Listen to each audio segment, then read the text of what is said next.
மீனாவை பார்த்தா நமக்கே பாவமாக இருக்க மாதிரி தான் மீனாவுடைய வாழ்க்கை இப்போ போயிட்டுருக்கு. ஏன்னா வந்து பார்த்திங்க அப்படின்னா, சில இடங்கள்லலாம் வந்து செந்தில் அவர் நடந்துக்கிற விதம் எல்லாமே நமக்கே வந்து கடுப்பை கொடுக்குற மாதிரி இருந்தாலும், அவர் வந்து என்ன நினைக்கிறாரு, நம்ம பண்ணுறது நியாயம் தான் அப்படின்னு நினைக்கிறாரு. ஆனால் அதே சமயத்தில் அவருக்கு பொறுப்பு இல்லைங்கிறது ஒரு பக்கம் தெளிவாக தெரியுது. இன்னொரு பக்கம் சரவணன் எதனால இன்னமும் தங்கமயில் செஞ்ச பொய்யை சொன்ன பொய்யை வீட்டில் எல்லாரும் முன்னாடி போட்டு உடைக்காமல் இருக்காருங்கிறது நமக்கு புரியவும் இல்லை. ஏதோ இவரோ பயந்து பயந்து நடந்துகிட்டு இருக்கிறத பார்த்தா நமக்கு வியப்பாக வேறு இருக்குது. ஸோ ரெண்டுக்கும் ஏற்ற மாதிரி இன்றைக்கி என்ன நடக்குதுன்னு வந்து பார்த்திங்கன்னா, முதல்ல எடுத்தோடனே இப்போ மீனா வீட்டுக்கு வந்து சாப்பாடெல்லாம் வந்து சாப்பிட்றது மட்டும் இல்லாமல் மதியானம் லஞ்சை வந்து கோமதி சமைச்சதே வந்து கட்டிட்டு எடுத்து போகிறேன்னு சொல்லிட்டாங்க. நான் வந்து 1 மணி நேரம் பெர்மிஷன் போட்டு வந்திருக்கேன் உங்கள் எல்லாத்தையும் பார்க்கறதுக்கு தான் அப்படின்னு. உடனே பரவாயில்ல, இன்னும் 1 மாதத்தை நாங்கள் இங்கே மொத்தமாகவே வந்துடுவோம் அப்படின்னு வேற மீனா பேசிக்கிட்டு இருக்காங்க. இதை பார்த்து கோமதி ரொம்ப சந்தோஷமாயிடுறாங்க. ஆனால் வந்து நடந்து போயிட்டு இருக்கும் பொழுது தான் இப்போ இதில் யார் கடுப்பாரான்னு பார்த்தா மயில் தான். உங்கள் அக்கா வந்துருச்சு அப்படிங்கிறாங்க. ஓவராக பண்ணாதம்மாங்கிற மாதிரி இருக்கும். ஏன்னா வந்து நம்ம ஒழுங்காக ஒரிஜினலாக மனசு வந்து நல்லா ஒருத்தவங்களை நெருங்கி பழக ஆரம்பித்தா நம்ம எதிர்பார்க்கலாம் அவங்களும் நம்மள்ட்ட பழகணுன்ட்டு. நீங்கள் ராஜியோட டியூஷனே எடுத்து விட தான் பார்த்தீங்க. என்னென்ன வார்த்தைகளில் என்னென்ன தரவை லூஸ் தரமாக நீங்கள் பேசுகிறீங்க, உங்கள் அம்மா பேசியிருக்காங்கிறது தெரியும். இன்னுமே உங்களுக்கு நிஜமான பாசம்லாம் யார் மேலேயும் இருக்க மாதிரி நமக்கு தெரியல. ஆனால் வந்து இந்த இதில் திமிருக்கு வேறு ஒரு பக்கம் குறைச்சல் இல்லைங்கிற மாதிரி சில விஷயங்கள்லாம் வேறு இன்றைக்கே பண்ணாங்க.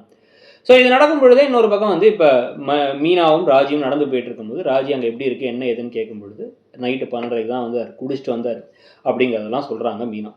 இவங்க கொஞ்சம் ஷாக் ஆகிட்டு இருக்கும் பொழுதே வந்து செந்தில் கால் பண்ணி நான் வீட்டுக்கு வந்துட்டேன், கொஞ்சம் லேட் ஆகிடுச்சு, வர உள்ள ஒரு ஆளை பார்த்தாங்க. பால் வாங்க போனவர் லேட்டாக வந்திருக்காரு. இப்போ இவங்க சாப்பாட்டுக்கு என்ன செய்வாங்கன்னு யோசிக்கல, நைட்டு சாப்பாட்டுக்கு இவங்க என்ன செய்வாங்கன்னு யோசிக்கல. ஆனால் இவர் ட்ரீட்டு போய் நல்லா சாப்பிட்டு குடிச்சிட்டு வேற வந்தார். இவ்வளோ கேவலமாக அவர் நடந்துக்கிட்டு வந்து எதுக்கு நீ அங்கே போன, எதுக்கு நாளே அங்கே போனா அப்படி இப்படின்னு அது கேட்க, நான் இப்போ பேச முடியாது அப்புறம் பேசுகிறேன்னு ஃபோனை வச்சிடறாங்க அவங்க. நான் எப்படி சாப்பிடுவேன் அப்படின்னா அதுக்கெல்லாம் நான் கண்டுக்க முடியாதுன்னு வச்சிடறாங்க ஃபோனை. இது ஒரு பக்கம் நடந்துகிட்டு இருக்குது. இன்னொரு பக்கம் கடையில் இப்போ குடவுனில் போய் எங்கேயோ பெருசாக இடிச்சுக்கிட்டு காலில் அடிபட்டுருது பழனிவேலுக்கு. ஸோ அடிபட்டோடனே அவரை உட்கார வச்சு பாண்டியனும் இந்த பக்கம் வந்து சரவணனும் ஐயோ என்னாச்சு ஏதாச்சுன்னு பதறிக்கிட்டு இருக்காங்க. பதறிக்கிட்டே இருக்கும் பொழுதே வந்து பார்த்தீங்கன்னா இப்போ வந்து இவர் ஏதோ ஒரு கால் வந்துச்சுன்னு கிளம்பி போயிடுறாரு. அப்போ தங்கமயிலும் அவங்க அப்பாவும் வராங்க. அவர் லேட்டாக வரார் கடைக்கு. டெய்லி நம்ம கடை நேரம்னு ஒன்று சொல்லியிருக்கோம், அதுக்கு அவர் வரதில்லை. வேறு யாராவது இருந்தால் கேட்போம்ல, நான் கேட்குறேன்னு சரவணன் சொன்னோமோ அதெல்லாம் வேணாண்டா, அவர் வேறு யாரோ கிடையாதுன்னு பாண்டியன் திருப்பி சொல்லிக்கிட்டு இருக்காரு. நெருங்கின சொந்தக்காரங்களை ஒரு நம்ம ஒர்க் பண்ணுற இடத்துல நம்ம ஓன் பண்ணுற இடத்துல வேலை செய்ய வைக்கிறதுல இருக்கக்கூடிய பிரச்சனை இதுதான் அப்படிங்கிறது திருப்பி ஒரு பக்கம் நடந்துகிட்டு இருக்கு. ஸோ இது நடந்துகிட்டு இருக்கும் பொழுதே வந்து பார்த்தீங்க அப்படின்னா வந்து இவர் வந்துட்டு என்ன உட்காந்துருக்கீங்க வேலை பார்க்கல அப்படிங்கிறார். இவரே வேலையை உருப்படியாக செய்யாமல் முட்டையை போட்டு உடச்சிக்கிட்டு கல்லால் போய் உட்காந்துக்கிட்டு இருக்காரு. வந்தவுடனே கல்லால் போய் உட்காந்துக்கிட்டார். உட்காந்த உடனே அந்த சரவணன் கடுப்பாய் நீங்கள் கொஞ்சம் எந்திரிங்க அப்படின்ட்டு மாமா உனக்கு தான் கால் வலி, நீ ஜம்முன்னு உட்காருன்னு உட்கார வைக்கிறாங்க. கொஞ்ச நேரம் ஆகுது. கால் வலி பரவாயில்லன்னு அவர் சொன்னதுனால தங்கமயில் எங்கள் அப்பாவை அவமானப்படுத்திங்க, உங்கள் அப்பா ஒரு கேவலமான ஆள், நீங்கள் அதோட ஒரு கேவலமான ஜந்து, நேராக வேகமாக வந்துட்டு உங்களுக்கு இப்போ ஓகே இல்லை சித்தப்பா, நீங்கள் கொஞ்சம் எந்திரிங்க நான் உட்காரேன் எனக்கு கால் வலிக்குது அப்படின்னு வேணுனே உட்கார. சரவணன் உடனே என்ன பண்ணுறாரு, வா நான் உங்களை போய் வீட்டில் விட்டுறேன், நீங்கள் வீட்டில் போய் ரெஸ்ட் எடுங்கன்னு உங்கள் மாமாவை கூப்பிட்டு போகிறாரு. எதுக்கு இவர் இதெல்லாம் பொறுமையாக பண்ணுறாருன்னு தெரியல. வெறுமனே நார்மலான சுச்சுவேஷன் சர்க்கம்ஸ்டன்ஸ்னால் பரவாயில்ல, இவங்க ஒரு ஃப்ராடு, அவர் அதோட ஒரு பெரிய ஃப்ராடு, இவங்க திருட்டுத்தனம் பண்ணிருக்காங்க, பொய் சொல்லிட்டு இருக்காங்கிறது தெரியும், போட்டு உடச்சு விட்டு போயிட்டே இருக்கலாம். ஆனால் அதை பண்ணாமல் உட்காந்துட்டு இருக்காரு. தன்னுடைய மாமாவையும் அவமானப்பட விட்டுட்டு இருக்காரு. இது ஒரு தடவை 2 தடவை இல்லை, பல தடவை நடந்துருச்சு.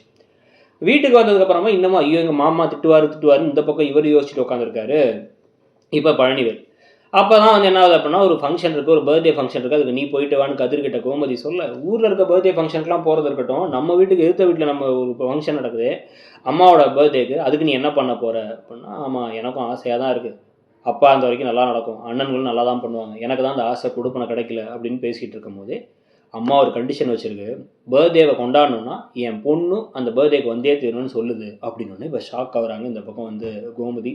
இப்போ இவங்கெல்லாம் சேர்ந்து அந்த பர்த்டேக்கு போகும்பொழுது அங்கே என்ன நடக்க போகுதுங்கிறத ஒரு பக்கம் பார்க்கலாம். இன்னொரு பக்கம் தங்கமயில் விவகாரத்தில் சரவணன் தேவையில்லாத பொறுமையை கடைப்பிடிக்கிறாருன்னு எனக்கு தோணுது. இவர் நினச்சா எமோஷனல் பிளாக்மெயில் இல்லை, டைரக்ட் பிளாக்மெயிலே பண்ணலாம். இந்த பாருங்கள், உண்மையை சொல்லிவிடுவேன், எங்கள் அப்பா கிட்டக்க உண்மையை நான் சொல்லி நீங்கள் வந்து படிப்பு விஷயத்தை ஏமாத்தீங்கன்னு சொன்னால் உங்கள் பொண்ணை வீட்டுக்கே அனுப்பிவிட்ருவாங்க, குழந்தை விஷயத்தையும் ஏமாத்தீங்கன்னு சொன்னால் கண்டிப்பாக காலி, டிவோர்ஸ்க்கே அப்ளை பண்ணுவாங்க, வேணுமா வேணாமா, ஒழுங்காக நீ இனிமேல் வேலைக்கு வரக்கூடாது, உன் பொண்ணையும் வீட்டிலே இருக்க சொல்லு அப்படின்னு மிரட்டி விட்டுடலாம். ஆனால் மிரட்டுவாரா, நீங்கள் என்ன நினைக்கிறீங்கிறத சொல்லுங்கள். தேங்க்யூ.